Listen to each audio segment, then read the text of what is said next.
Hi everyone, I am Francesca and I'm a social scientist who likes to discuss data and findings about women, gender relations, and gender inequality.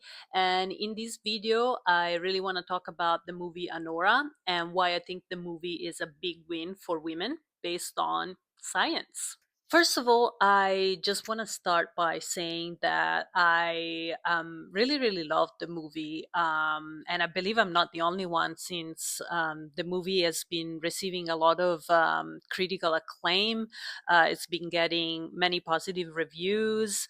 It won the Palme d'Or at Cannes, and most recently, it won all the major awards at the Oscars as well, including Best Picture, Best Director, and Best Leading Actress. There have been many takes on this movie already, especially about how it did a great job at tackling topics like class solidarity, for example, or in general about how it's a visually stunning movie that really makes you fall in love with its main character.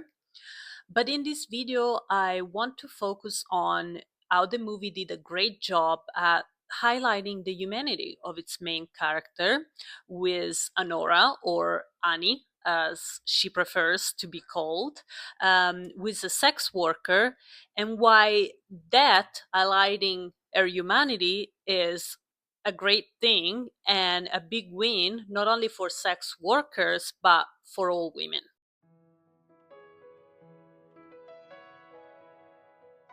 If you clicked on this video, I assume that you probably already watched the movie. But if you haven't, I really recommend watching it. And I will try not to give too many spoilers for the rest of this video.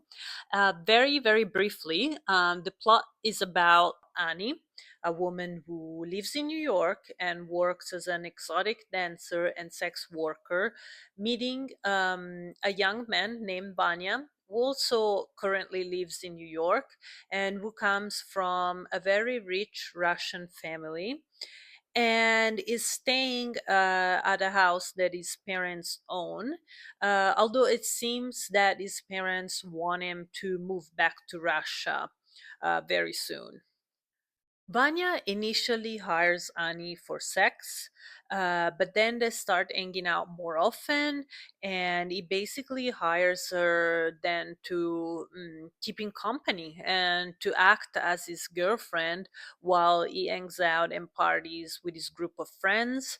And in one escapade, while they're partying with friends, they end up in Vegas and they end up getting married.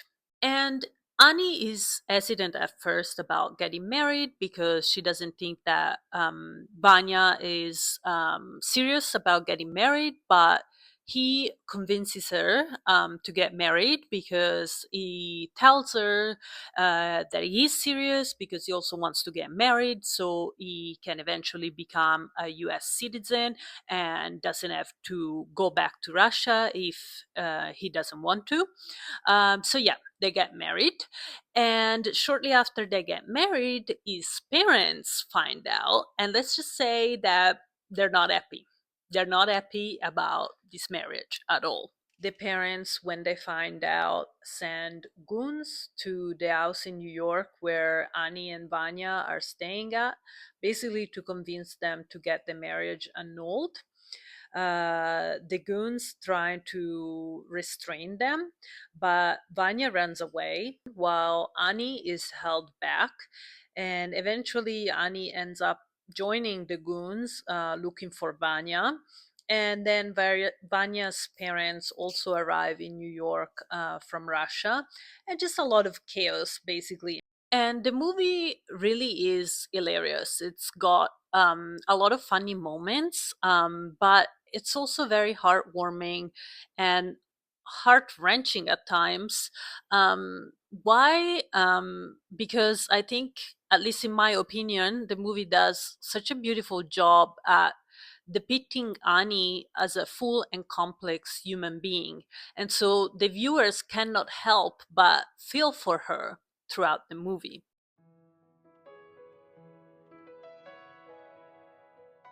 To understand why I think it's so important that the movie shows off Annie's humanity, I really want to talk about some research about women and dehumanization. First of all, what is dehumanization? To dehumanize someone is to see them as less than fully human. So basically, more similar to an object or an animal than a complete human being. And what is something that causes people to dehumanize women in particular? Well, a really consistent finding in social psychology has been that people, usually both men and women, dehumanize women wearing revealing clothing. So, revealing clothing really seems to be a factor that causes people to dehumanize women. And this was found over and over again in many different studies. For example, both in studies that were measuring dehumanization toward different women wearing more or less revealing clothing, or the same woman wearing more or less revealing clothing. And what a lot of these studies found was that people were attributing fewer human qualities like agency to women wearing more revealing clothing compared to women wearing less revealing clothing. And agency, for example, is a uniquely human quality, is considered to be a uniquely human quality. And it's basically the ability to control your environment, to tell right from wrong, and to be responsible for your own actions. And what this research also found was that people were dehumanizing the women wearing the more revealing clothing because they assumed that these women were sexually open and likely to engage in behavior like casual sex. So, what this means is that the dehumanization of women wearing revealing clothing is related to people seeing women who either frequently have sex or are even just perceived to frequently have sex as less than fully human. Another study tested this idea even more directly and found that people dehumanized women whose job or hobbies involved sex to a greater extent compared to women whose job or hobbies did not involve any sex. And this is a graph from that study that shows exactly this relationship, whereby the lower the level of sexual activity in a woman's job or hobbies or other daily activities, the more she's perceived as a full human being. And these findings are obviously very, very troubling because it is not only bad in and of itself that people view women who frequently have sex or women who have sex for work, like sex workers, as less than fully human. But other research also shows that once women are dehumanized, they're also more likely to be perceived as vulnerable to sexual aggression. They're more likely to be at the receiving end of physical aggression, and they're also more likely to be victim blamed, for example.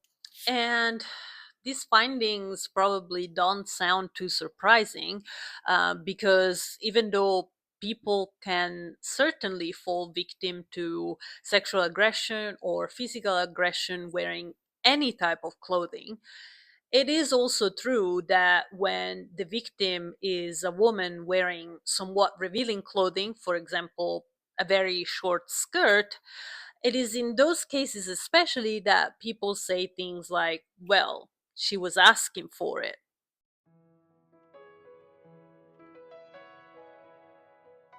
Throughout the movie, Annie is definitely not depicted as a perfect person. She is not always nice to her sister, who's also her roommate. She gets into fights with other exotic dancers, and she can be quite unkind to people, even when they are genuinely being kind to her. But she's also not a bad person or a one dimensional character.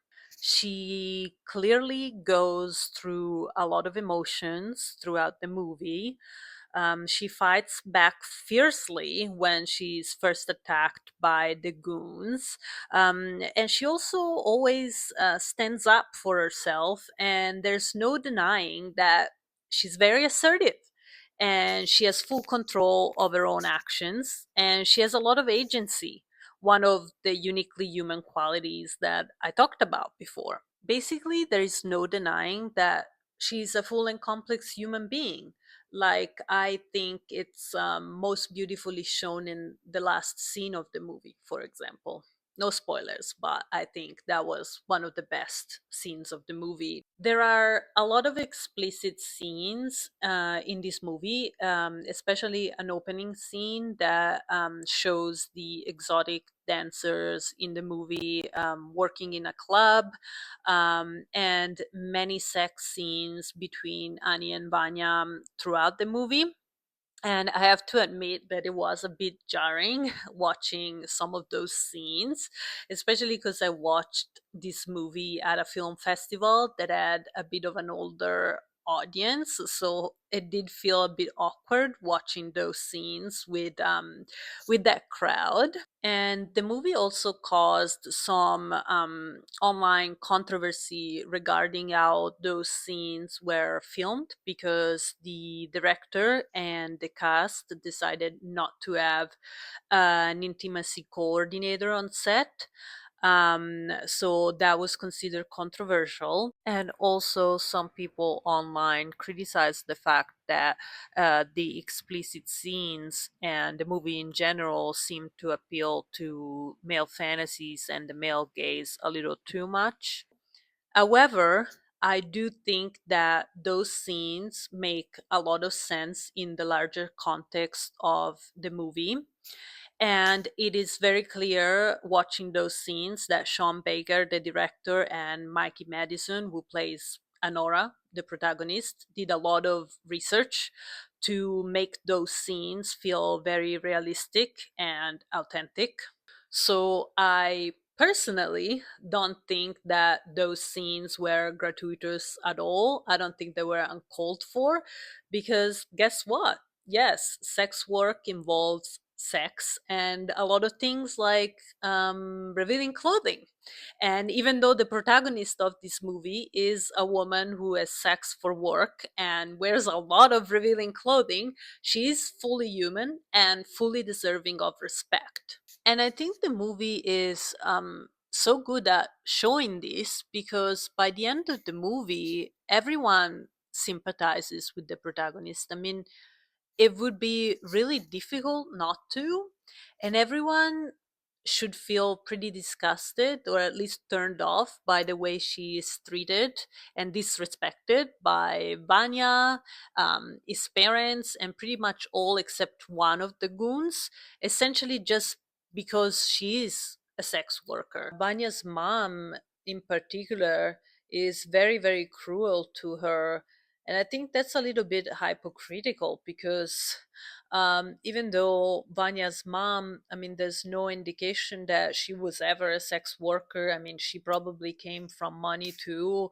Maybe she earns even more money than Vanya's father, but it is very likely that money and status played a really big role in her own decision to marry Vanya's father. So I thought that she was particularly mean to Ani, and that, yeah, that just seemed very hypocritical. So anyways, I just have some final thoughts.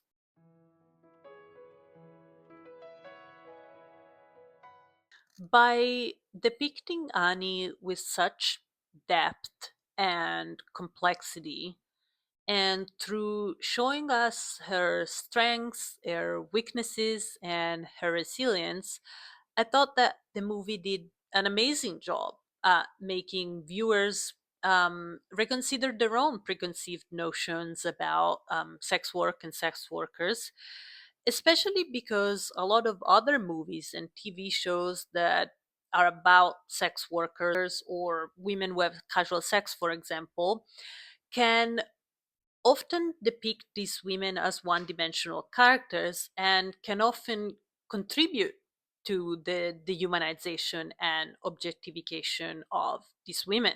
But this movie instead really reminds us that sex workers are full and complex human beings who, like any other human beings, should not be toyed around with and should be treated with respect. And the point of this video was not to say that sex work is empowering for women, it's never exploitative or anything like that, because that in and of itself is a really complex topic. But the point of this video was simply to say that sex work is work, and that having sex, whether it is for work or for fun or for love, does not make women any less human. And since I talked about research that shows that people still tend to dehumanize women who are sex workers, women who have casual sex, or women who are even just perceived to frequently have sex, a movie that really emphasizes the humanity of its protagonist and puts it front and center when the protagonist is a sex worker, I think that that is a big win for women. I have to admit that I have not watched any other Sean Baker's movies, but I know that some of his other movies are also about sex workers, so I'm excited to maybe check them out in the future. And I just want to end the video by saying that this is my very first YouTube video, so I'm sorry if the quality is not optimal yet, especially the editing, but I'm hoping to get better at this and put out a lot more content about these types of topics and social science research. So, yeah, stay tuned. And for now, thank you so much for watching, and bye.